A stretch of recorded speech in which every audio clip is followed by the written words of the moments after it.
Dr. Oubre will know. We are a locally owned compounding pharmacy.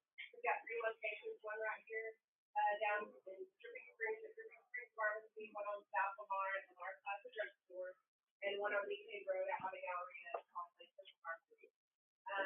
And we just wanted to have Dr. Oubre and the hospital come in. So thank you all for attending. Okay. Well, thanks everybody for taking their time out Tuesday night to come listen to this. Hopefully we'll keep it under 3 hours, and we'll keep it short. Let me get the other videos out of the way. Yeah. I'm aiming for 40 minutes, so my staff makes fun of me that I can't talk for a short amount of time, so we'll see. So thank you guys for coming out. Thanks Martin's Wellness for hosting us. I'm actually going to kind of start with who we are. Let's see if I can get this thing to work. So I'm from, our practice is called Oubre Medical. That's our staff. We've got 2 Christies, a Heather, a Carla, and a Cheryl. And we do basically functional medicine. So I'm a family practice conventional trained doctor, and I trained into functional medicine where we use food as medicine to try to reverse disease, really evaluate the root cause of problems instead of just giving you a drug for every disease or a pill for every ill, so to speak. We're a membership-based practice instead of a fee-for-service. So instead of coming to see us, you don't pay us on an hourly rate or anything like that. If you're part of our practice, you're a part of our practice, and we have a nutritionist, a physical therapist, and me, and our membership price covers full service to all of those people, whoever you may need more, the nutritionist, physical therapist, myself. We do all our own on-site blood draws. We do hormone pellets, vitamin infusions, stem cell therapy for arthritis and stuff. So we're really just kind of a broad-based office that tries to help as many people as we can, regardless of where they're coming from. So I want to pay homage to, apparently there's some notes on my PowerPoint slide. Pay some homage to where I started. So Martin's Wellness, yay! So we started out in Dripping Springs. This is our office, me and Christy's office. This is our very first patient ever, who's still a patient, thankfully, and she's still alive. That's important. And so this is our small office. Now, this is in the very beginning before we started. We had stuff piled up to the ceiling by the time we left. And now we're in this beautiful facility where, now that's kind of an older picture. It's even more beautiful now. Where we've got tons of space. We've got an office for our nutritionist. We've got a gym on site for personal training. I don't know why all those markings are on the screen. Annotate, clear, all dry. Did it go away? Okay. So we've got a gym on site. We've got our physical therapist on site, blood draws, vitamin infusions, all that stuff on site. And then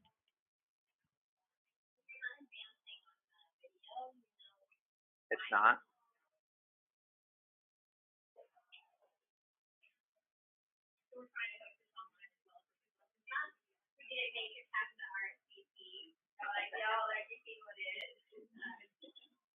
Okay.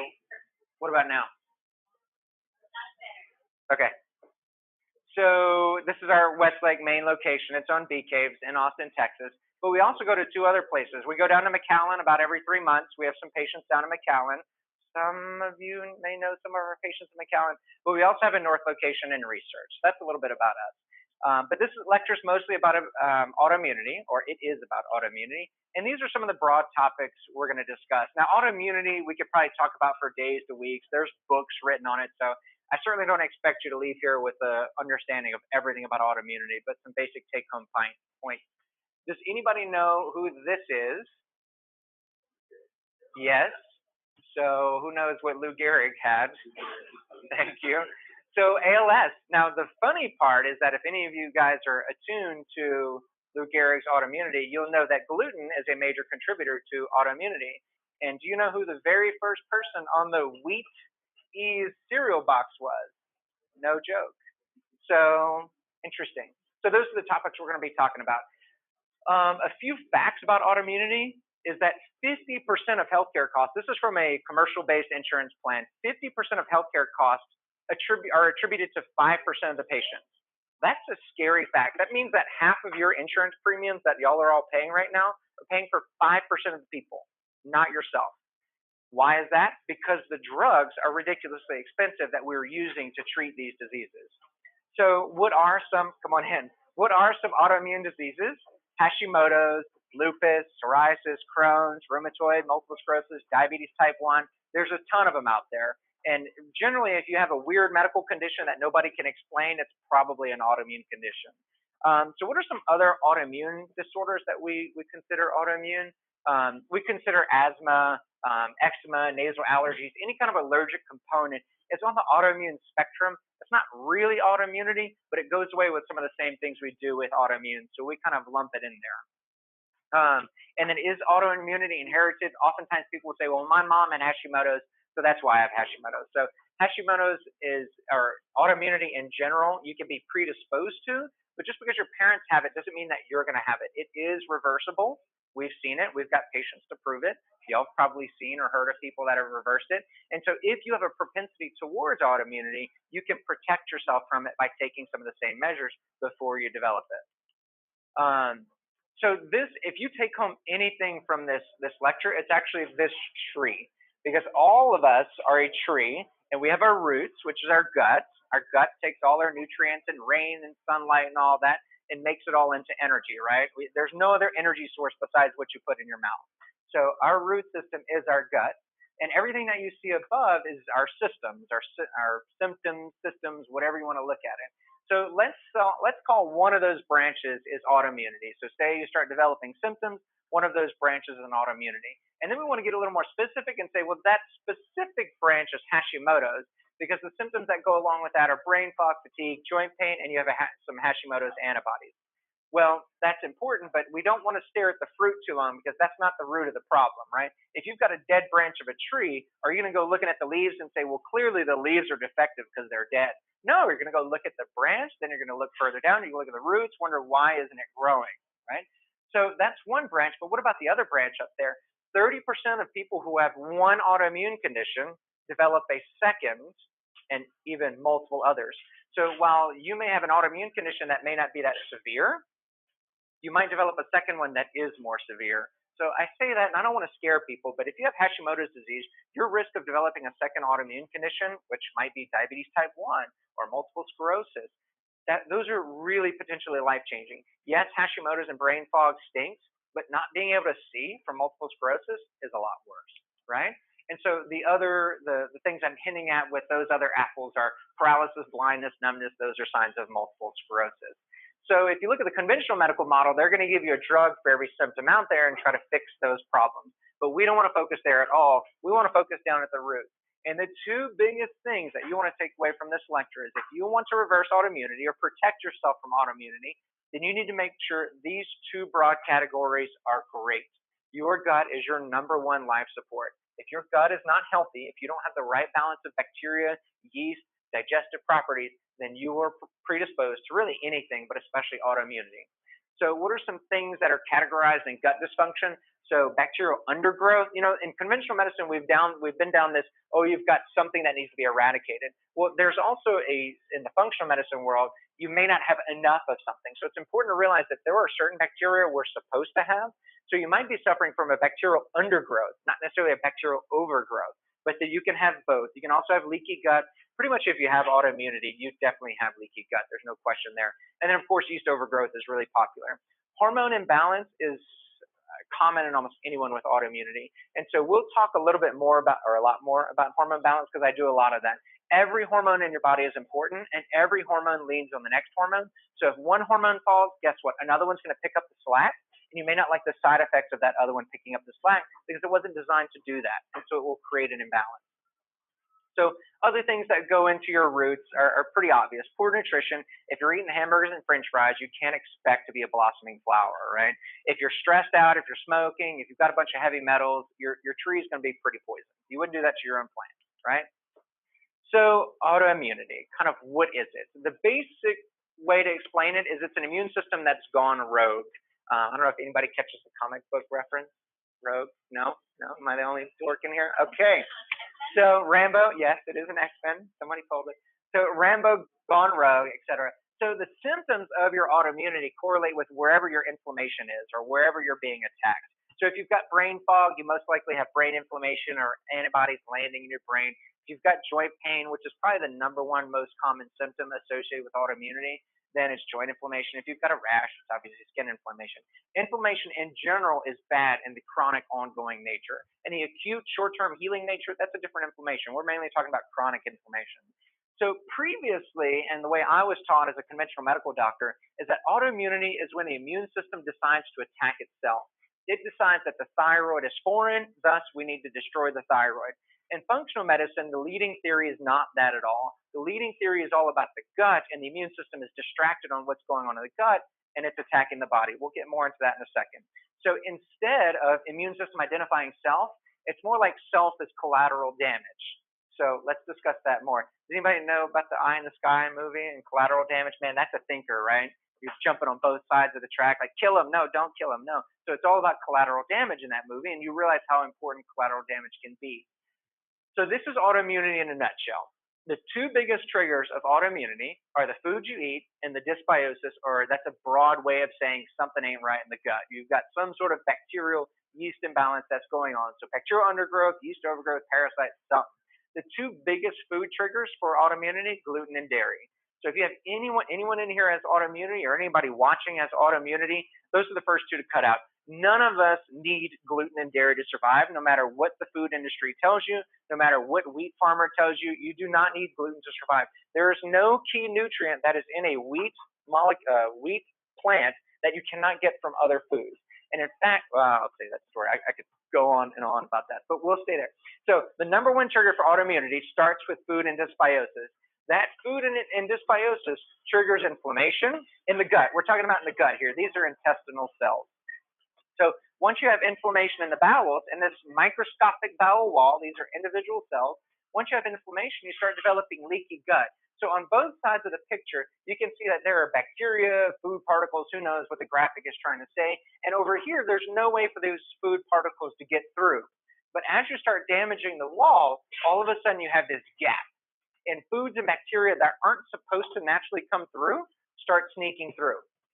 When these foods and particles and gut or bacteria start leaking through, the immune system only has, or your body only has one way to destroy it. It can't push it out. It can't make it disappear. It's not magic. Your immune system has to destroy it. Once something enters us, it has to be destroyed. Many people don't realize that the food we eat never enters our body. Our mouth is connected to an anus like a tunnel. There's nothing that enters us. Everything passes directly through us. So if you eat an apple, your body takes the nutrients it wants and it leaves everything else as garbage disposal in the bowels, and whatever makes it to the end is poop, and that's what you leave in the toilet or tree or wherever it may be. So food is never supposed to enter us. We choose what we want to enter. So when this leaky gut phenomenon happens, things are leaking into our body that's not supposed to be there, and that's when the immune system starts triggering it. I learned in conventional medical school that there are bacteria that are linked to autoimmune conditions specifically. And they were like, I don't know why, but these bacteria are associated with conventional medical ones. The one I always remember is Campylobacter bacteria. So Campylobacter is a perfectly normal bacteria that's in many people, but people with ankylosing spondylitis almost always have Campylobacter in their bowels. Why is that? It's most likely because, I'm not predicting the future or anything, but it's most likely because the Campylobacter has crossed the bowel line into the system, and the immune system has identified something on the outside of the Campylobacter that it's identified it as foreign, and then that same thing that's on the outside of the Campylobacter is the same thing that's in your spine, which is the ankylosing spondylitis condition. So they develop spine inflammation and what we call bamboo spine. So it's all about the bacteria and food that are crossing the bowels. That is the root cause of autoimmunity. So once again, if you take nothing else home, feel your leaky gut, and your autoimmunity goes away. Your body is not deciding to attack your pancreas in type 1 diabetes. It didn't decide to kill off your thyroid. It doesn't want to do that at all. It's attacking something in your bowels, and until you seal this wall, it won't forget about it because it's still there and you're feeding the beast every time you eat it. So seal the gut. We'll talk more about that. Don't worry. So here's what I'm talking about as far as molecular mimicry. I stole this from Google. Thank you, Google. These are just 4 different bacteria. I can't even pronounce 2 of those. But they're different bacteria, and the red dot is designed to show you that there's something on the outside of those bacteria that the body has decided is foreign, and so it makes these antibodies, these Y-shaped things, are antibodies that the immune system uses to kind of fluorescent dye a bacteria, like, hey, that's bad, I dyed it with this antibody, so immune system come over here, find the radioactive beacon, and kill it. And so this is an immune cell that says, okay, that's what it, oh, wait, no, that's a different graphic. Okay, so the antibodies attaching to these red things, and these red, or the antibodies that's attaching to the red thing, well, just so happens that your own cell also has a red thing that looks just like this red thing, and so the immune system starts attacking that. And it just so happens that this tissue might be brain, thyroid, joints, or your colon, and depending on what gets attacked is the autoimmune name you're given. So if you start killing off brain cells, that's called multiple sclerosis. If you start killing off the thyroid, that's called Hashimoto's. If you kill off the joints, that's rheumatoid arthritis. Colon is ulcerative colitis. Makes sense, right? Any questions on that? Y'all stop me at any point. No? Yeah. So it's in the air. It's in the food. It's everywhere. So we are supposed to have bacteria in our bowels. The Campylobacter. Yeah. So Campylobacter is supposed to be there. It's just not supposed to be inside your body. It's supposed to be in the bowel wall. So it's inside the tunnel and it's leaking into your system. So it's okay to have there. It's not a pathogen and then to be eradicated. That's right. Seal the wall and then the body doesn't realize Campylobacter is there. Yes. No, you're saying the leaky gut situation can be fixed. Okay, good. And I need to repeat the question so people online here. So he's asking if leaky gut can be fixed. Absolutely. If you can destroy it, your body can fix it. Otherwise, we'd all be dead by now. So your body wants to be healed. It's just getting the wrong tools to heal it. And so the way we heal it is we give you the right nutrients, the right supplements, whatever genetic defects you might have been given. We work around those with whatever supplements we can. And there are things that we can use to heal leaky gut. It takes a lot of hard work, and most of it is on your end, because the deal is like if you've got a fire, inflammation is always described as a fire, right? So if you've got a fire, you've got a big pile of wood, somebody's pouring gas on the fire, and someone's pouring water on the fire. So you can take as many supplements as you want, pour as much water on the fire, but if someone else is pouring gas on the fire, i.e. you're eating burgers and french fries, it's not going to get better. You're pouring more gas than water on the fire. So it can be healed. It's just difficult. It's hard work.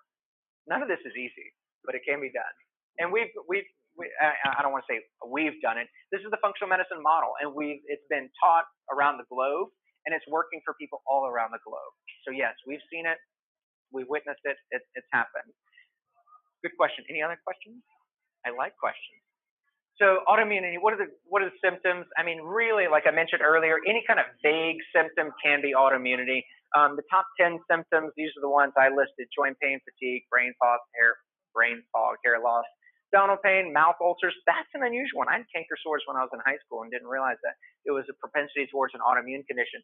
So anytime you get canker sores, there's no Valtrex, there's no steroid that works for canker sores. And the reason why is because your own body destroying your own mouth. So there's nothing you can really do to stop it besides limit the leaky gut in the foods that you're eating. So most people that we work with that have canker sores, that's one of the first symptoms that goes away, and that's a pleasant little change. Blood clots, we've got one autoimmune patient that gets blood clotting, heat and cold intolerance, nasal allergies, asthma is technically on the list. And then many of the rashes are all types of autoimmunity, whereas dermatitis herpetiformis, which is a gluten rash, or hyperkeratosis pilaris, which is the little goosebumps that people get on the back of their arms. That's pretty common. That's a gluten one. And then any unexplained medical condition is usually autoimmunity. So we talked about, so let's talk about complications. So autoimmunity is destructive. That's the number one reason that you want to reverse your autoimmune condition. Even if you don't feel that symptomatic from your autoimmune condition, but someone tested you and said, hey, you have Hashimoto's, you want to take care of it because eventually it will be a problem. Your immune system is darn good at what it does, and it will destroy whatever it needs to. You can believe that. It increases your risk for all-cause mortality. Well, I was taught this once again in med school, that if you have psoriasis, you're at higher risk for heart attacks and strokes. And we were always like, I don't understand. How does the skin cause heart attacks and strokes? It was pretty obvious. You've got an inflammatory skin condition. Your skin is one of the largest organs in the body. Technically, endothelium is the largest now. But the skin is the largest organ in the body. So if you have inflammation on your largest organ, you better believe you've got inflammation all over your body, and the blood vessels around your heart are becoming inflamed and damaged over time. So if you have autoimmunity, you are at higher risk for heart attacks, strokes, cancers, anything that's related to inflammation. And you have a 30% chance of developing a second autoimmune condition. Most importantly, it's expensive if you get an autoimmune condition that's damaging and destructive. So I just Googled this. This is recent. So this is Google. This is not opinionated. It's not from a functional medicine. The top 10 most, and I cut off several, as you can see, the top 10 most profitable medications are I highlighted the two autoimmune ones, Humira and Enbrel. Those two medications are only used, as far as I know, for autoimmunity. They're not used for cancer. They're not used for anything. Humira is the single most profitable drug ever created, from what I understand, and I think it's even beat out statins. Now, Crestor is still on the list, which is sad, since there's 10 other generic statins people can use, and you can change your diet and not need a statin, but that's beside the point. So Humira and Enbrel, autoimmune drugs, and 8.2 billion. I just kind of Googled the price of what it would cost you if you paid cash. Humira, $79,000 a year for Humira, or you can stop eating gluten and dairy. Enbrel, $14,000. At least that's a little cheaper. But Enbrel has a high failure rate, unfortunately. So about 30% of people are successful in Enbrel and end up moving up to Humira. So are you wondering why there are Humira advertisements all over the TV, right? Phil Mickelson, I forget this girl's name, Cindy Ross. There's lions and tigers apparently. So it's ridiculous. So any questions on that, complications and costs? So what can we do to test autoimmunity? My favorite thing in the world, test autoimmunity. So every new patient that walks through our practice, we do a full panel of autoimmune testing on there. Now, I could spend every dollar in your bank account testing for autoimmunity. That's not the goal. We hit the big ones that we can. I think it's about 6 or 7. 1, 2, 3, 4, 5, 6, 7 different autoimmune things that we can tag for. And if you're positive on any of them, they're important, and we want to fix whatever it is that's contributing to it so it goes away, even if you don't necessarily have symptoms yet. Because if you don't have symptoms right now, you very well might next year, and it's much harder the longer it goes on. If you don't believe me, talk to anyone that's had an autoimmune condition for 10, 20, 30, 40 years. They take a long time to reverse. I've had several patients that have 2 autoimmune conditions, and we could kind of reasonably predict, like one person had diabetes really early and then developed joint pain and other things later. Well, we're still working to reverse their diabetes, antibodies, that is. Their diabetes type 1 will always be there for the rest of their life. But as far as their lupus antibodies, those reversed really quickly because that was their second condition. So the less time you have something, the less time it is to reverse it. But something that's been there for 40 years, the estimation in functional medicine, and this isn't studied, but the estimation is however many years you have an autoimmune condition is how many months it's going to take to reverse. So if you've had something for 30 years, you're in it for 30 months. That's a really long time, guys. We're American. We want it now, right? So what else can we do to test for autoimmunity? Inflammation in general is just kind of autoimmunity. It's attacking the system. Something's not right. Now, if you're sick, if you've got a cold or you've got diverticulitis, you've got a sinus infection, you're supposed to have inflammation. Let's not get ridiculous. But if you're feeling fine walking the planet, you're not supposed to have inflammation out of the blue. So if we can find inflammation in the bloodstream, then that's a problem. This hsCRP is the most, if I could order one test on everyone in this room, it would be an hsCRP because it is the most sensitive test for inflammation that you can find. It doesn't tell me a darn thing besides you have inflammation, but it's an easy number to track as you treat someone and they get better, and it's pretty cheap. Now, I order a whole lot more than a CRP, but if we could only order one test, the CRP would be the best thing, and we could save millions of lives if we tested every American for a CRP right now and said, you need to change your diet because your CRP is up, and you can watch your CRP go down as you improve your diet. We could, the rate of admissions for heart attacks and strokes and all that would be drastically reduced. It's sad.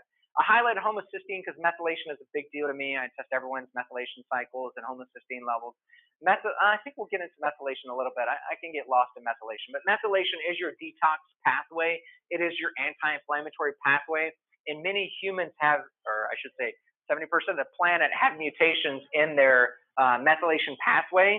And anytime you have something that's that common, you almost think it should be beneficial, but it's not beneficial because when we were fighting diseases before the invention of antibiotics, we needed a rapid inflammatory system. So it was beneficial if you had a rapid inflammation system, but now it's not beneficial if you have a rapid inflammation. Yes. I just want to let you know that if you get with me afterwards, we're happy to send you the PowerPoint. Yeah, and it'll be published online and Facebook and stuff. So. Don't be afraid to take pictures. The other inflammatory tests we can do, ESR is a marker of chronic inflammation. So I like to say that hsCRP is the sensitive one. If you stub your toe, your CRP goes up. If you stub your toe every day for 50 days, which would suck, your ESR would go up. So that's a marker of chronic inflammation. These other markers get a little more specific, and I won't waste your time right now, but they get more specific as far as where is your inflammation, what kind of inflammation do you have. Inflammation causes everything. That's what this diagram is pointing towards. So other diagnostic tests, what can we do? So I test everyone for vitamin levels, the big ones at least, B12, vitamin D, CoQ10, fish oil, zinc.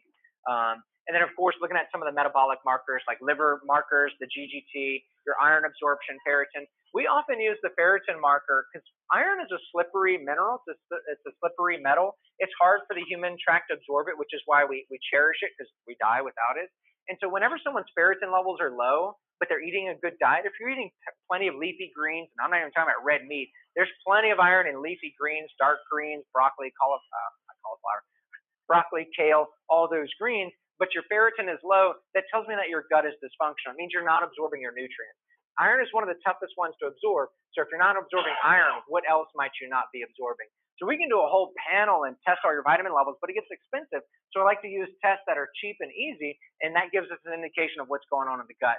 Now, if you're massively hemorrhaging, your ferritin is supposed to be low, so if you're bleeding out, that doesn't mean you have a leaky gut, it just means you're bleeding out. Insulin, fasting insulin needs to be below 4.5 to be healthy. Many Americans actually are way above that. And in fact, even the labs don't hold you to a 4.5 because they don't expect anyone to be below 4.5. But if you are fasting, your insulin should not be above 4.5. If it is, you definitely have insulin resistance and you're eating too much sugar. You got a question? If I missed this, I'm sorry. That's all right. So if the ferritin is under 100, that's a metabolic marker for autoimmunity or some kind of inflammation. So I don't want to suggest too much. I want to say that it can be an indicator, and so if you pair it with other labs, then you can say it is. So if it's under 100, that's one thing, but if it's above a certain number, that's probably two. Not necessarily. So in order to become a problem, the ferritin has to be over 500, and that's something called hemochromatosis, which is really rare. But where people go wrong, I've seen several people that have been diagnosed with hemochromatosis. Ferritin elevates with inflammation. Like unintentionally, it's not supposed to, but it does. So if your ferritin's over 100 or over 200 or 300, but your CRP is at 8, then you can't react to the ferritin at all until the CRP is normal. Then you can rely on the ferritin. But to answer your question a little better, if the ferritin is below 100, that tells you something's going on in the gut. It doesn't mean you have autoimmunity. It just says you are not absorbing iron, or you're not eating iron. Now, if you're eating hamburgers and french fries, there's really not that much iron. Everybody thinks red meat's really high in iron, but vegetables are a primary source of iron, or should be your primary source of iron. So if you're eating burgers and french fries and your ferritin's low, that's a no-brainer. Start there first. But if you're eating a good diet and your ferritin's low, that says you probably have leaky gut or poor absorption. The other tricky part with iron is iron requires stomach acid to be activated in order for the human body to absorb it. So many people don't have enough stomach acid from too much stress, amongst other things, so they can't absorb their iron. So there's multiple reasons to have low ferritin, but oftentimes people aren't ready to make the leap with me. They're not ready to believe their gut is the cause of their symptoms. So before I convince them to do a stool study or something, because nobody likes collecting poop, right? It's not fun. If you have a 2-year-old, nobody likes collecting poop. So many times people aren't ready to believe that it's in their gut. So we'll do this testing, and then I'll show them like, wow, we're ticking off the list. Like, wow, your ferritin's low. That must mean you have a gut dysfunction. Oh, your CRP is up, yet you're not hurting anywhere. That must be gut dysfunction. And after we hit that, hammer or hit that nail several times with a hammer, like, okay, now I need to look at the gut. So ferritin is just one of those markers you can use to pound into people that their gut is a problem. And then, of course, I can't miss lipids, cholesterol testing, which is overly used nowadays. Hormones. So hormones are a big deal. I'm not going to read this slide to you, but I put this up here because these are my optimal ranges for hormones. If any of you guys have ever had your testosterone level checked or estrogen level checked, you're always within range. But if you look at the range, it can be anywhere from dastardly low to excessively high. And you're like, okay, well, I'm in between those two, so I must be normal, right? But what people frequently miss, doctors included, is that the hormones are supposed to be in a balance. So if your estrogen, I'm aiming for 50, so let's use estradiol, for example. We want that between 50 and 150. So let's say your estradiol is 150. That's in range, right? But your progesterone's 5. So estrogen's on the high side of normal, progesterone's on the low side of normal. Is that balanced? No, that's not a balance. If estrogen is high, you expect progesterone to be on the higher side. So we have to look at your labs critically and really think about it in detail and not just say, well, you're within the lab's reference range, so you're probably perfectly fine. And so when you see a lab reference range, all that means is that they tested, let's say, 1,000 people, and they took 90% of those people and said, y'all are within these two ranges, so that must be normal. Any of you outliers don't matter, just the 90%. So if your labs are within normal range, that means you fit within 90% of the population. I don't know if you guys have looked around outside in Texas, but if you want to be 90% of the population, then feel free to use those reference ranges as your normal. So testosterone, frequently in men, I'll see it at 320, and they'll say, well, my doctor said 320 is normal, but 299 is abnormal. Like, come on, that doesn't make any sense. Hormones are a grayscale. There's no black and white. You're not abnormal at 299 and normal at 301. So if your testosterone's 320, but full abnormal is 299, you probably have a problem that we need to talk about. So my goal is 600, but I won't waste too much time on testosterone. Thyroid's a big deal. So these are my reference ranges for thyroid. Those are the only 4 levels you really need to test with the thyroid. You must check the TSH. You have to check the free T4, the free T3, and then the reverse T3 is really helpful. I think there's a slide coming up on thyroid, maybe not. So let's go over the thyroid real quick because that's a big deal in autoimmune world. A lot of people with Hashimoto's and autoimmunity. Yeah. So most commonly, TSH is the screening test that people will use, and it's often between 1 and 2, and they're told that it's normal. Endocrinologists will often tell you that your TSH, you're considered normal until your TSH is above 5, but then once you're above 5, they're going to treat you to below 2.5. But before you start treatment, 2.5 to 5 is normal, but not once you're on treatment. So it's things like that that just doesn't make sense in conventional medicine. Where they came up with these ideas is silly. The other thing I like to point out with TSH is, yeah. Question around the thyroid. Yeah. In the range, fall with that, or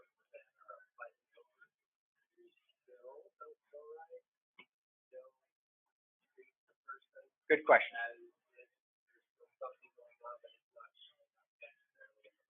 So the question is, if someone feels a lot of symptoms, and correct me if I'm wrong, if someone feels a lot of the symptoms of low thyroid, but their levels aren't that bad, would I still treat them?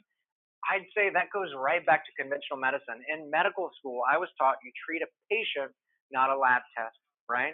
So if you've got a patient that's checking the boxes on low thyroid, try treatment. You can't harm them by starting a little bit. And if they feel any better, hey, you're on to something.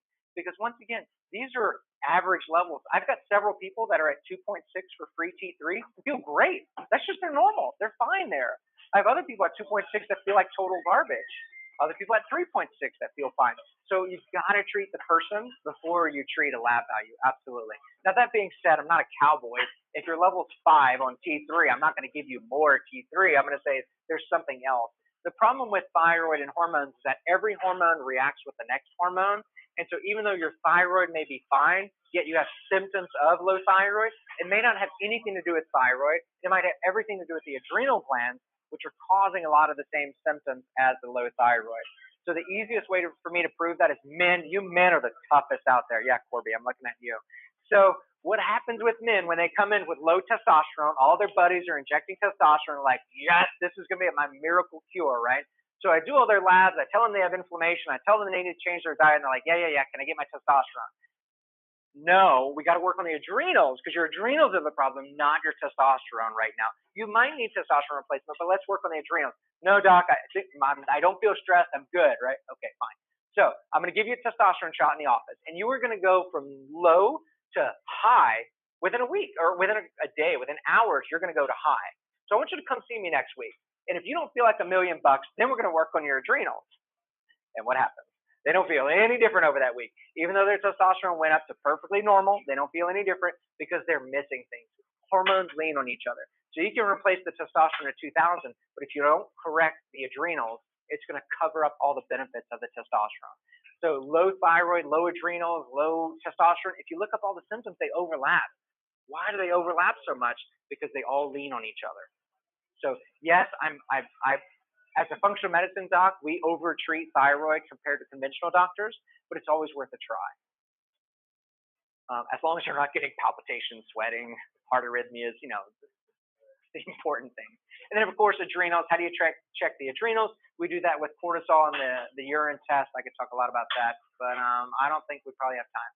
So advanced diagnostic tests. If you have autoimmunity and you walk through the doors of my practice, you better believe you're going to be collecting a stool sample. And if you're not ready for that, you may not want to walk through the doors, because we will convince you to do a stool study. And I'll show you an example of a stool study as to why. But stool analysis is probably one of the most critical things you can do as an autoimmune patient, or just someone that has inflammation or blood vessel disease or anything.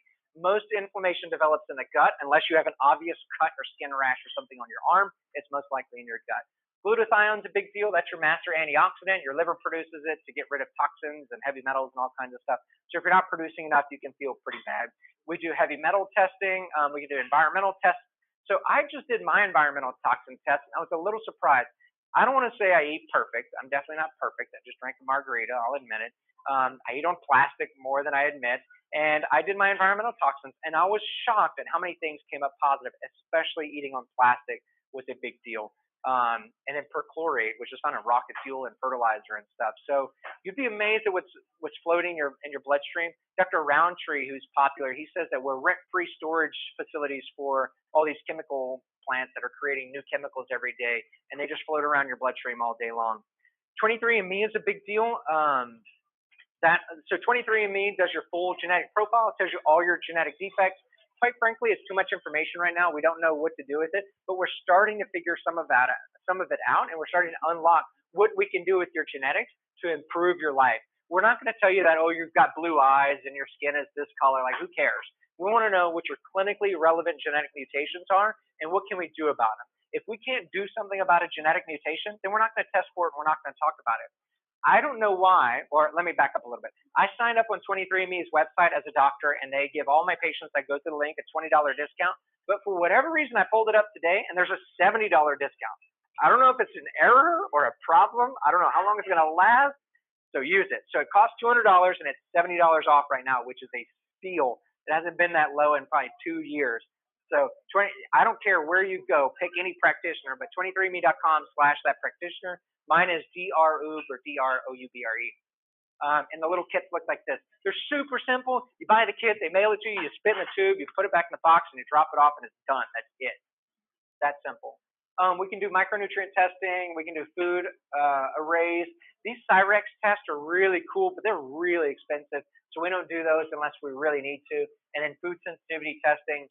There's a lot of food sensitivity testing going on around right now with autoimmunity. And I usually tell people not to do food sensitivity testing in the beginning, because if you're sensitive to food, your life source, which you're not supposed to be sensitive to, it tells you have leaky gut. It tells you that the foods that you are eating are leaking through your bowels, and you're sensitive to them. Okay, let me finish this thought, and then you can get. So we typically don't do food sensitivity testing in the beginning when you have leaky gut. The first step is to heal the leaky gut, because whatever we test for, or let me say that differently. Whenever we test your food sensitivities, if you have leaky gut, you're just going to be positive for whatever you're eating. So if you ate strawberries and chicken last night, guess what? You're going to be positive for strawberries and chicken. It's not a surprise. So we heal the leaky gut first, and as you're going along, if we're still struggling with your autoimmunity, then we do your food sensitivity testing and say, hey, what are you now sensitive to, even though your leaky gut is fixed. Now, if you're a really unlucky patient and you heal your leaky gut, who may or may not be in this room, and you do your food sensitivity panel after you've healed your leaky gut and it's terrible, then you don't know what to do after that point. We won't say any names or point any fingers. So this is what everyone thinks of when I tell them that they need to do a stool study. They think of the classic conventional medicine ova and parasites. Are there any ova and parasites? Probably not in your stool. And then when they culture it, they're going to find normal bacteria there, and that's all you're going to find out. This test is completely useless. We are not doing basic stool testing. Now, if you have a parasite, that will be the one time that test will be beneficial. But we test for parasites anyway. So this is one of the, I kind of chopped pieces of it off, but this is what an advanced stool study looks like. And it breaks down your bowels into several different categories. So is there inflammation in the bowels? And if you see any text below the category, that means you've got a problem in that section. So that person has fecal secretory IgA. They've got a ramped up immune system in their bowels. Do they have any insufficiency? Yeah, they're not making enough pancreatic enzymes. They're not able to digest their food. So naturally, fat is ending up in their poop because they didn't break it down. They didn't absorb it. Well, if you can't absorb your nutrients, guess what? There is a bacteria or fungus out there that will do it for you. So if you're not digesting your food, guess what? Something else will, and you may not like how they break it down. Because when a bacteria breaks down a food, you might get really gassy and bloaty and diarrhea and all that. Whereas when you break it down, you don't get those symptoms. And if you don't think there's a bacteria or fungus to break down every food, just leave something out on the table and watch how long it takes to go bad. Unless it's McDonald's French fries, they don't actually ever go bad. If anyone's ever seen that YouTube video. And then is there any imbalance? The short chain fatty acids is how your body breaks down fiber and what it does with the fiber. That's a big, big, big deal. This is one of the coolest parts of the test, maybe because it's colorful and I like colors.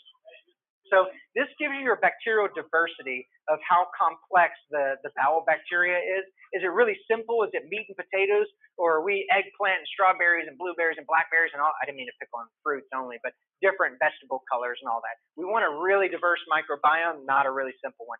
This is what a typical autoimmune patient stool study looks like. Either poor digestion, poor imbalance, lack of diversity. There are flags on this test. I forgot that there was an online question, Heather. What was the online question?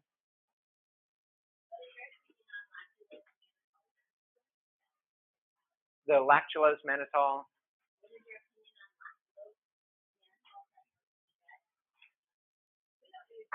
I know. So, exactly. So the question online is, do we use what is it called? We don't even do it. The lactulose mannitol test. That's a test for leaky gut and kind of SIBO, mostly leaky gut. And the idea is how much of this nutrient that's not supposed to leak through the bowel wall, leaked through the bowel wall and ended up in your urine. And we don't do that test just because it's not very good. It doesn't differentiate people very well. There's a lot of false positives, which means you might be diagnosed with it even when you don't have it. And it's going to miss people that do have it. So it's just kind of a poor test. We do not have good testing for bacterial overgrowth, SIBO, small intestinal bacterial overgrowth, other than the stool study. And we don't have a good test for leaky gut, other than when your stool study looks like this, you know you have leaky gut. If you want to prove that you have leaky gut, just get a food sensitivity test. And if you're sensitive to the foods you're eating, then you have leaky gut. Another test that's getting more readily accessible and easier to do is called a zonulin test. That's probably the best test to determine if you have leaky gut. Zonulin, I don't know if you guys remember when those intestinal cells were connected in that graphic earlier. The little lines that connected the two cells are called zonulin. So if you've got a lot of zonulin in your bloodstream, that means you don't have a lot of zonulin between your cells because it's all being released. So that's a way to determine that you have leaky gut. They can also do zonulin on the stool study. It's an extra $30, so we typically don't do it because we got what we need. We don't need to charge you an extra $30 to prove it to you, but if you want us to, we're happy to spend your money. Any other questions online or any other questions about gut? Remember, gut is the #1 thing you can do to reverse autoimmunity. So this is a big deal, big deal. So if you have autoimmunity, get ready to collect your poop. So can autoimmunity be reversed? It absolutely can. These are two people who gave me permission to use them. One of them was a testimonial for us today with Jonathan and Kraus that did some videoing for us today. So this is Steve. And they both have autoimmunity, and they are reversing autoimmunity. It can be proven by their symptoms, and it can be proven by their lab values. Now, they're still working to completely reverse it, but it is already on the way down, and they are already both feeling better. It's been hard work. Both of these guys are very dedicated and working hard, and they've had autoimmunity for several years, if not decades, that we're working on reversing. So their stories are powerful. I did an interview with Steve probably about 6 months ago, and that's on our YouTube channel if you want to watch Steve. He's just a super fantastic guy. So this is Steve's actual blood levels. When he first came to see me, he actually came to see me for hip pain. Actually, he referred someone else to me before he came to see me for stem cell therapy. So he came to see me for a hip pain that he thought he was going to get stem cell therapy for, that we were going to help him regenerate his hip. I said, wait, Steve, let's do some labs before we do that. He didn't know that he had rheumatoid arthritis. So we diagnosed Steve with rheumatoid arthritis, and he's been having this hip pain and migratory joint pain for years. So after, I think this is about 6 months, I didn't write it down, about 6 months, his rheumatoid factor dropped by 4, from 22 down to 18. Now, that may not seem like a really big drop, but if he drops by 4 one more time, he's normal. He is technically normal, and he has reversed rheumatoid arthritis. This is a debilitating arthritic condition. I don't know how many of you people know or have seen anyone with rheumatoid arthritis. It is disturbing what they look like in their 70s and 80s. Their hands are just riddled with arthritis. Their fingers point the wrong way. It's horrible. And to think that this can be changed by removing gluten and dairy and sealing leaky gut instead of Humira is incredible. And Steve did it. So he also had lupus. He was on the lupus spectrum. So if anyone knows what this test is, it's called an ANA test with a reflex. The ANA test is a way to throw out a broad net and catch as many fish as you can in the Autoimmunity sea. And then when you drag that net up, you see if you caught any fish. If you catch any fish, you're listed as positive. Done. You caught a fish, an autoimmune problem. Then they try to identify as many of those fish as they can. And so they run 10 or 12 of the individual tests and say, well, we didn't identify the fish, but he's got some sort of fish in there that we don't know what it is. Steve was not that way. He flagged positive for 3 different fish in his autoimmune soup. And then 6 months later, completely negative. So this is what I was talking about with the shorter you have an autoimmune condition, the easier it is to reverse. So Steve's lupus was likely a lot younger, and his rheumatoid factor, his rheumatoid arthritis, has likely been going on for years to decades, and that's why it's going to be a little more stubborn. Yes, Christy? I have to add that this patient was extremely dedicated to the patient. Yeah. Almost unrealistically so, as looking at somebody who also deals with lupus spectrum. I couldn't imagine. I saw his devotion to those changes, and that's why he saw those results so fast. So not everybody's going to be able to make those changes like he did. He was just completely, his mindset, he's a CrossFit trainer, and so the time and effort that he spent in it was extraordinary. It was above, and so it can happen, but just know that he really strive to make those changes, and it was absolutely dedication. He was. So let's give a shout out to Steve real quick. He's actually in Dripping Springs, which is where we're at right now. He's right down the road on Highway 12. I forget what that place is. His place is called WCF CrossFit, Warrior Class Fitness or something like that, CrossFit. Really passionate guy, really good at what he does. He really cares about human beings, and just an all-around good person. Yeah, WC, so Warrior Class Fitness, I think it is. Any other questions? Yes, here. I know you use, and I'm sure you have shot on the lab. Okay, yes. Very carefully, but I always wondered because I've gotten sometimes different results from the same lab that's been done in 24 hours, and I noticed variation. How reliable in your rest of experience are the labs as far as, I mean, like 20%, 50% wrong, or 50% wrong? So you're hitting something that's really hard in medicine because, so the question is how reputable are the labs and how reproducible are the labs? You know, in the digital age, when you've got a number associated with a T4 or a thyroid level, it seems so easy for you to say, well, that was my level. So next time if it's 1.0 instead of 1.4, it's off. But we've run labs before, like one lab goes to Cleveland and we accidentally put the same lab to CPL and their numbers are a little different. There's always slight variation of labs, and we always have to be attuned and sensitive to that and respond to that. So that's always a part of it. Anytime we can identify a lab that changes if we submit 2 samples to the same place, I won't name the lab that we don't use anymore because that was proven where people drew the same lab, the same sample, and sent it off to the lab, and there's 2 separate names and got 2 completely different reports, and we don't use that lab anymore. It was a version of food sensitivity testing that I won't say their name. Just know that if you come to our office, we will not be doing it, and I'll tell you who they are. But there are definitely less reliable labs out there. So the ones we use are pretty reputable. They're well known. They're highly used in the functional medicine world. They're vouched by the experts in the field. I did a lot of shopping, but these guys have really been picked out by other leaders in the field. So I'm just carrying on someone's coattails. Did I answer the question? Yeah, I just, before it's like sometimes they can use life-changing, and I mean sometimes very unhappy changes that you say it's for the betterment of your health. It's like I was just wanting to know how much stock that you put it in the with your patients in your practice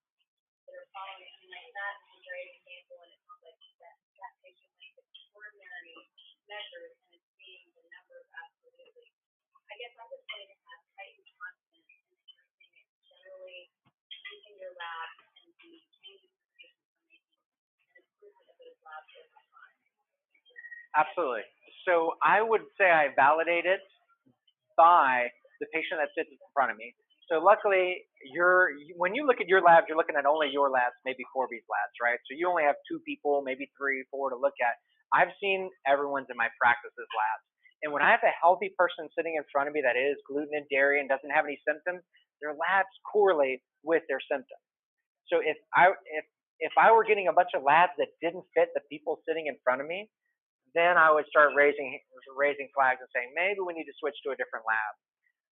The other thing is if I were testing things that would make dramatic life improvements for the life changes for the worse, I would really question the labs that we were doing. So for instance, if we test someone's ANA and it's positive and they have 0 symptoms whatsoever, yes, they may have a little psychological trauma from having a positive ANA, but ultimately we're going to get them to make healthier changes and potentially save their life, even if that was a false test. Now, let's take that a step further and say PSA testing. So right now, PSA testing, you're a good man if you go and get your PSA tested every year, right? That is the stupidest thing ever. The PSA test is terrible. Even our own conventional medical organizations, the USPSTF, the national organization, I'm not a crazy functional medicine doctor, this conventional medical society says, stop checking PSAs. Yet we're still doing it. I just got an email today from a guy saying my PSA went up by a point and my endocrinologist wants me to go to the urologist and get it biopsied. There's no proof that a rising PSA will save your life if treated. So now this guy is going to end up in the medical carousel. He's going to get an ultrasound up his butt to check the prostate. He's going to get biopsies of his prostate. And then he's probably going to get some sort of radiation chemotherapy of some sort. Maybe not, but most likely. And so that testing is different. When you're doing a test that has serious harm to someone, that's a big deal. But if we're testing someone's ANA and accidentally get a false positive and they accidentally cut out gluten and dairy, we didn't harm them. So good question. Did I answer it for the most part? Okay. I'm a little passionate about PSA if you can't tell. Anyway, moving on. No other questions? Okay. So reversing autoimmunity. What are my top 3 most important tips on reversing autoimmunity?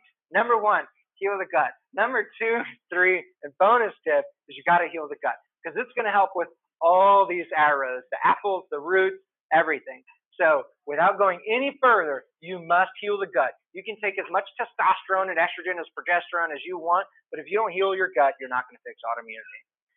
So how do we really reverse autoimmunity? We really treat every leg of the stool or every root of the tree that we can. So oftentimes people will ask, like once I'm done, like, well, what's the most important thing? Or what is this one thing going to do for me? What is replacing the thyroid going to do for me? And I often kind of talk them off the ledge, like, I don't want you to look at the thyroid as it's going to fix this, this, and this. Everything you're going to do is going to fix this, this, and this.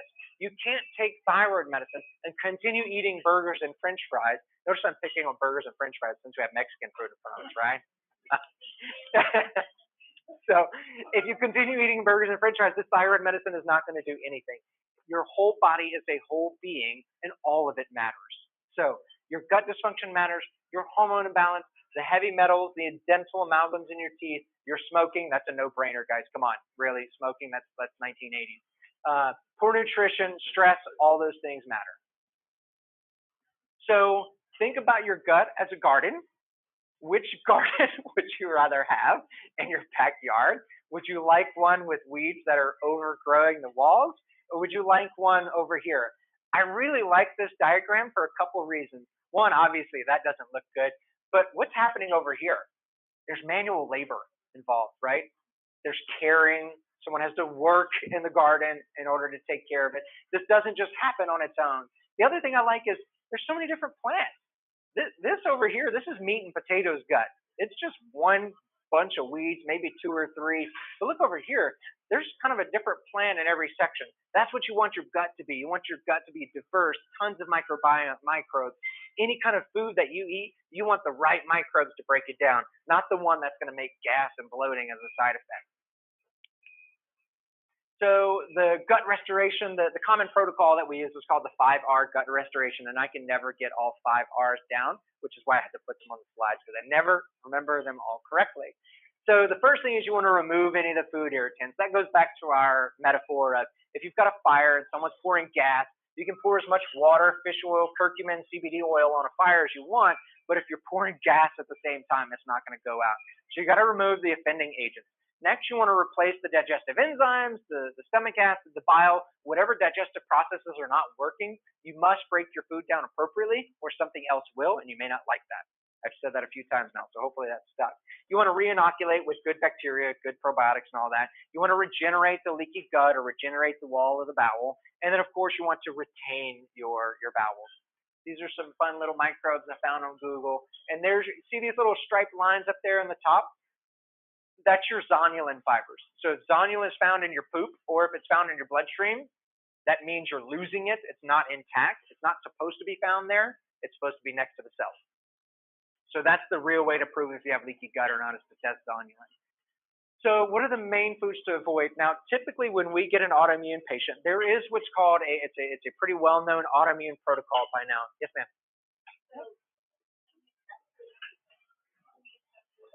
Of course. Yeah, so it's getting more popular and easier to get now. More and more labs are picking it up. So the two ways to test are for blood and stool. So when you do that stool test, it's an easy add-on lab. You don't need to collect any more poop or anything. It's just an add-on. It is a little pricey right now, and it's not covered by insurance companies because conventional medicine doesn't believe in leaky gut. So typically you have to pay a little extra to get your zonulin test. It's not going to be found at your typical labs like CPL and Quest and all that.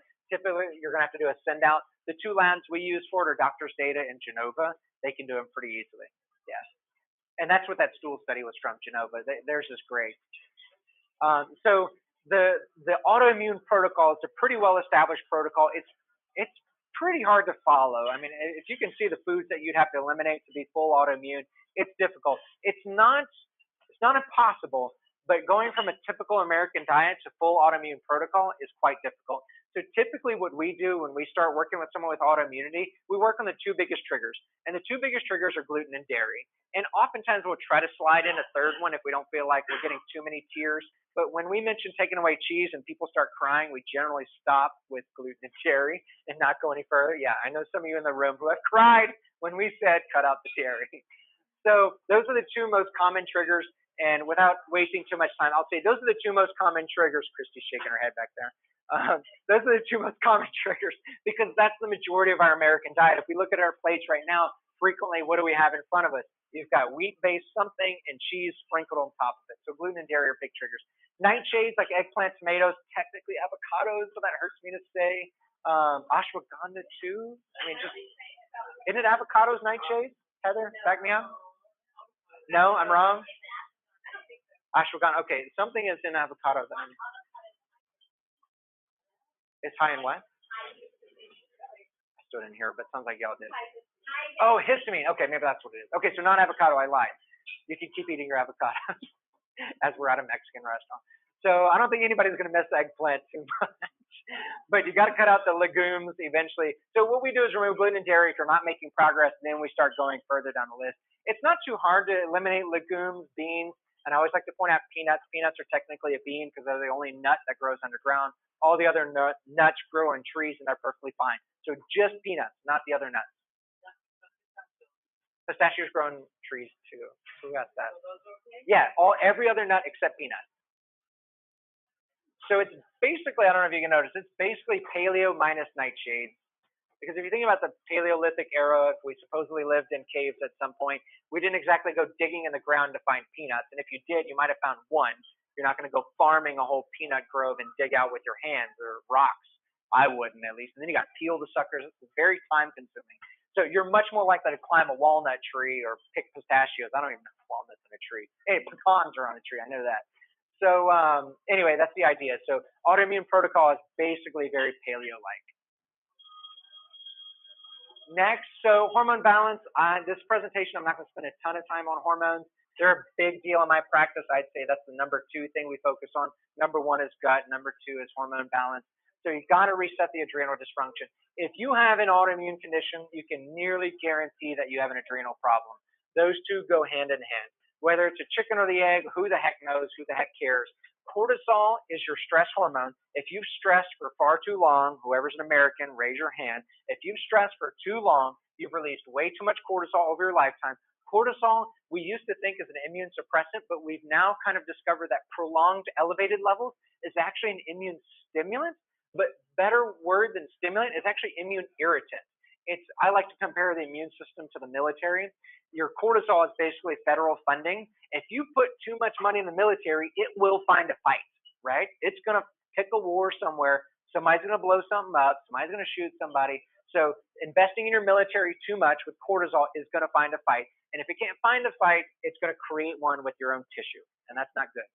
Got to restore the sexual hormones or use sexual hormones because both men and women have sexual hormones and need those balanced. Insulin resistance. Insulin feeds the fire of inflammation. And what feeds insulin? Carbs and sugar. So if you want to reset your inflammation, you've got to bring the insulin levels down. You've got to bring the carbs down. And then, of course, you got to correct the thyroid abnormalities. I wanted to point those out separately.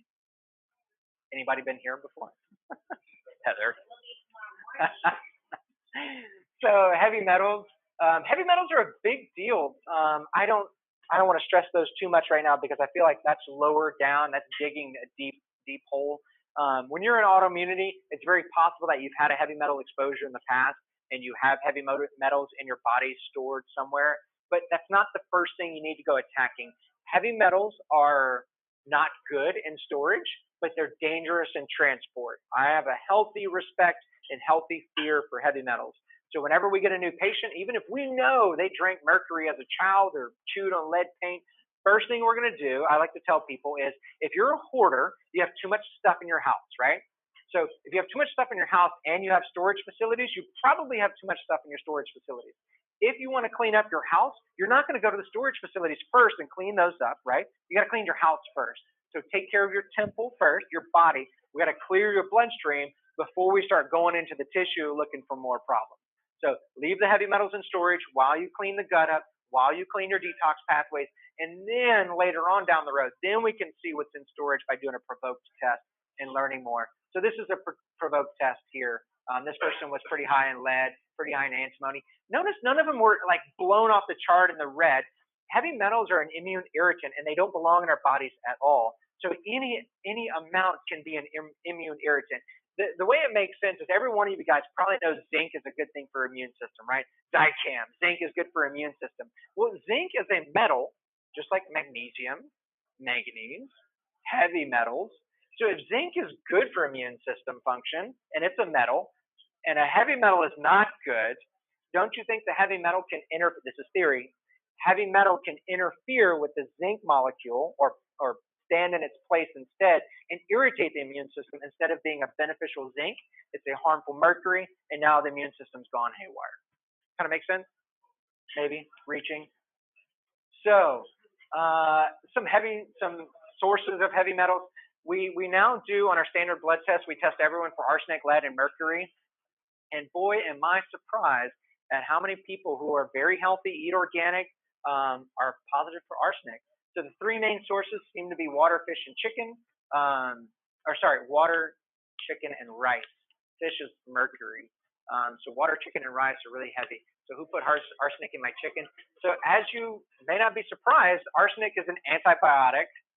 Hello, it's an anti-life form. It kills humans also, if you don't know. So they put it in feed as an antibiotic for the chickens, but it also makes them fatter. Arsenic makes your meat fatter, so they give it to cows, they give it to chickens to make them fatter sooner, so they can take them to the slaughterhouse. Well, if you think arsenic makes chickens and cows fatter, do you think it makes us fatter? Yeah, right. So anyway, heavy metals are a problem. I think I've talked enough about that. So one other thing we can do when your staff is really tired and worn out from moving furniture all day long is you can do vitamin infusions for them, but you must keep them working at all times. Thank you, Christy and Heather, for posting for this picture. We were still setting up our office. We don't even have cabinets or art on the wall. Long time ago. So we do intravenous infusions. This is good for people with leaky gut who aren't absorbing their nutrients. So we can give a vitamin cocktail so that you can absorb some of those nutrients through your vein. If you eat B complex, that doesn't necessarily mean you're going to absorb it. But if I stick in your vein, you don't have a choice. You definitely got it. You've got to deal with it. And so we can do Myers cocktails, glutathione, alpha lipoic acid. Some of the things, this is talking about chelation, basically. How can we remove heavy metals? You can use intravenous infusions. But NAC is a common, easy to get supplement. I think they even have it up here. N-acetylcysteine turns into glutathione, which is basically that's your own body's version of chelating heavy metals. And so NAC turns into glutathione, and NAC is very affordable. I take NAC every day. DMPS and EDTA, those are the prescription versions of heavy metal chelation. That's more dangerous and, quite frankly, pretty expensive. So we typically don't do that outright. That's normally like 6, 9, 12 months down the road. If we're not getting you better, then we're going for more. We're pulling out the bazooka. And then Chelex is a supplemental version of EDTA. It's low dose, it's over the counter, and if it's over the counter, it's because it's not a very high dose. But taking it long term can help out. So stress is a big deal in reversing autoimmunity. Everybody knows that. We talked about adrenal dysfunction. So here's a few sticky notes to help your mind to gravitate, slow down. What are some things you can do to reverse your stress? Anything, I don't care what it is. What I tell all my patients is I need 30 seconds per day, every day, 30 seconds minimum to yourself. No reading a book, no playing on the iPad, no watching TV, no listening to music. I need 30 seconds for you to just identify with yourself and say, I am alive, I am whole, I am happy, I am on this earth, nothing's chasing me, there's no lion in the room, I'm fine, right? Fine. 30 seconds. Anybody can do that. Movement is a key part. We're not going to spend a lot of time there. We often tell people not to move on their first appointment because they've been hammered over their head so long that in order to lose weight and get healthier, you just exercise more. You just exercise more. People are so exhausted, and after they finish a workout, they're just ready to roll over and die. That's not what's supposed to happen. After you finish an exercise or movement routine, you're supposed to be energized and feel good. So if you don't, it's telling you your body was not prepared for that exercise, so you need to slow down and stop. So this is me and my kindergarten or first grade buddy doing a triathlon a couple months ago. He looked a little rough getting out of the water, and that was the last time I was in front of him the rest of the race. So what are some other supplements that we frequently / always use on autoimmune patients? These are just a list. I'm certainly not going to read all of them to you, but the whole idea is we're addressing so many different dysfunctions in the body in order to optimize every system so that it stops attacking itself.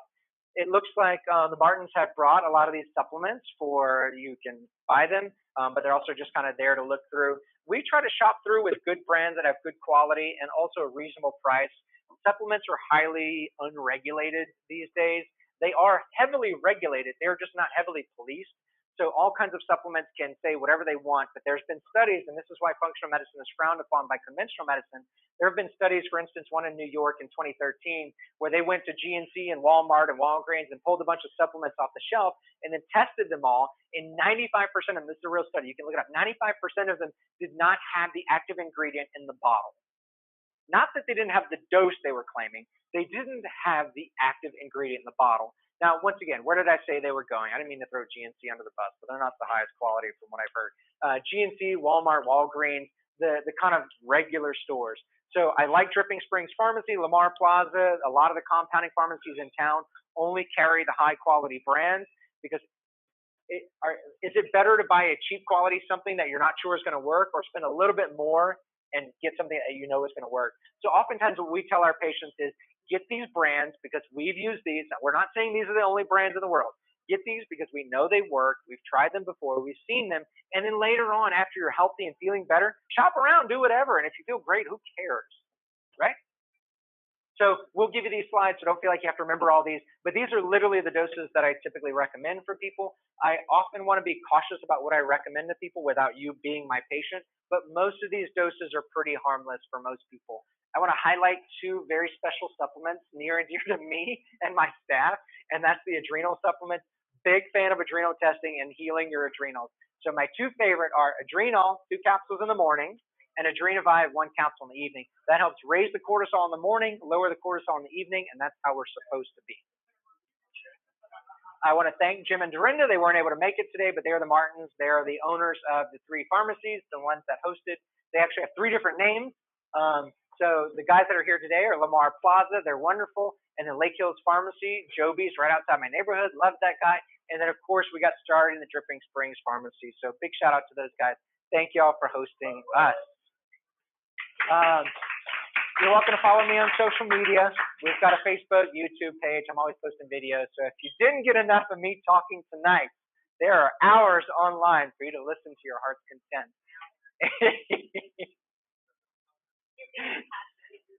I am, just a little bit. So this is my staff. Once again, what other questions do you guys have? What about when we can get recipes to live a lifestyle that way? Heather, that is a great question. Heather, where can we get recipes for? That's okay. Yeah, like chefs or anyone that you know,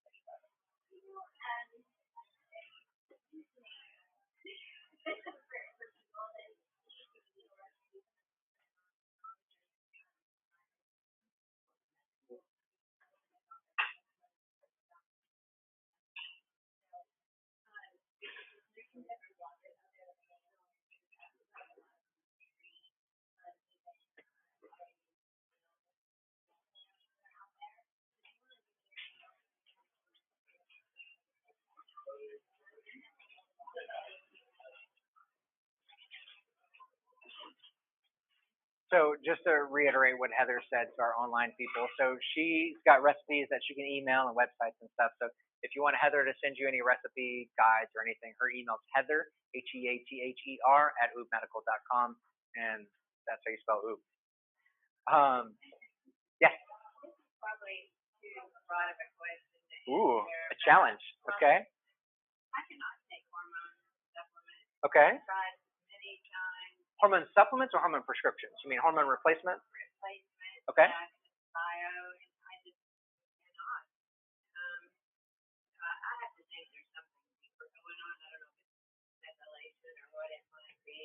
And do you run into people very often? Yeah, I'm struggling with one right now. That keeps losing her hair every time we change her hormones, and we can't figure it out. So I'd say hormones aren't for everyone. I'm a big proponent of bioidentical hormones, and I put nearly everyone on hormone replacement. Heather and I just got back from a conference in California that was all about brain health, and the IFM, the main institute that I subscribe to as far as where I got all my functional medicine teaching, was kind of against, not kind of, they were against hormone replacement after menopause. And this is the first time that we went to a conference and they were actually pro hormone replacement. And the reason why is because there's finally enough data to to prove that if you start hormone replacement within 10 years of menopause, you actually have lower rates of dementia. You may not know this, but women have a 60% higher risk of dementia than men. Even if you remove the fact that you live longer, even if you remove that, your rate of dementia is higher than men. And if we all know, men typically eat way worse than women, right? So why is that happening? And it's because we believe hormones make a big deal in it. So I would say if you're struggling with hormone replacement as far as with symptoms you're having, you're right on the money as far as methylation, because oftentimes as providers, we forget that every human breaks down hormones differently. Even if I give everyone the same dose of estrogen, everyone's levels are going to be completely different. Now, some of that is absorption, but some of that is how quickly you break it down.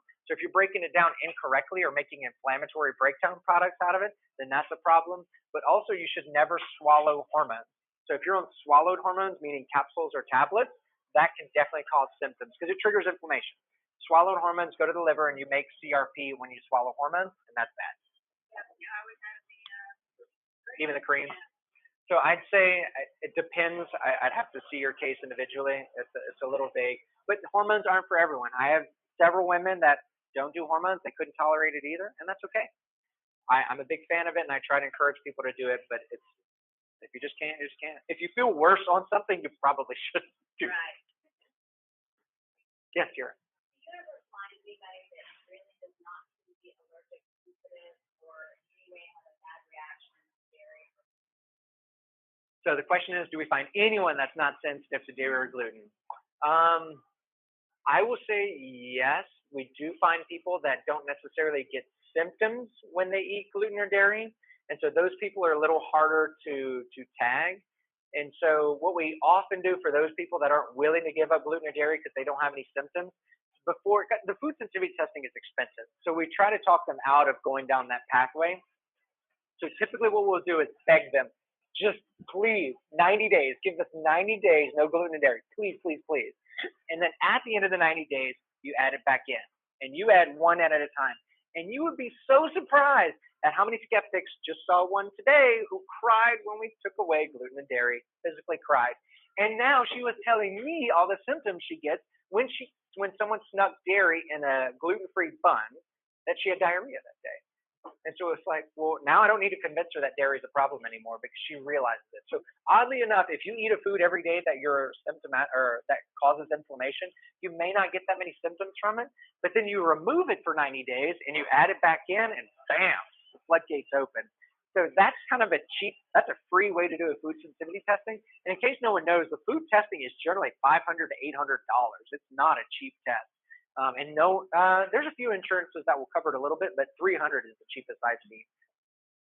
So we do find those people, but generally speaking, we say you don't need gluten and dairy to survive, so just give it up until your autoimmune condition is better, or let's at least see your markers going down. As they're going down and you want to add back in cheese or something, then add it back in. But then if your numbers go back up, well, we've identified a problem. So I'm always trying to skip food testing because it's just so costly and time consuming. And the other issue with food testing is it's not perfect. We have a long ways to go with food testing. Food is a 3D molecule. One of the problems with gluten is it's a very large protein. And there's something like 100 to 200 sites that the immune system can identify on the gluten molecule as foreign. So if someone does a TTG, the common classic celiac test for gluten sensitivity or gluten allergy, and they're negative, they're like, see, I'm not allergic to gluten at all. No, you're not allergic to that one spot on the 200 sites of the gluten molecule. So that's why even if dairy doesn't flag when you're food testing, maybe that lab didn't test the right site for you. So it's best to do it symptom-based. If you don't eat dairy for 90 days and you add it back in and your markers don't go up, your inflammation doesn't go up, then maybe you're fine. But it's always going to be that question in the back of your head. If your inflammation goes up and you're eating dairy, we're going to be like, well, maybe it's the dairy, but maybe it's not. I don't know. So no one needs gluten and dairy to survive. I'm out of time. Okay. One last question. Anyone else with another question? Oh, I went an hour and 15. Okay, guys. Thank you all for coming. We really appreciate it. Thank you all for your support.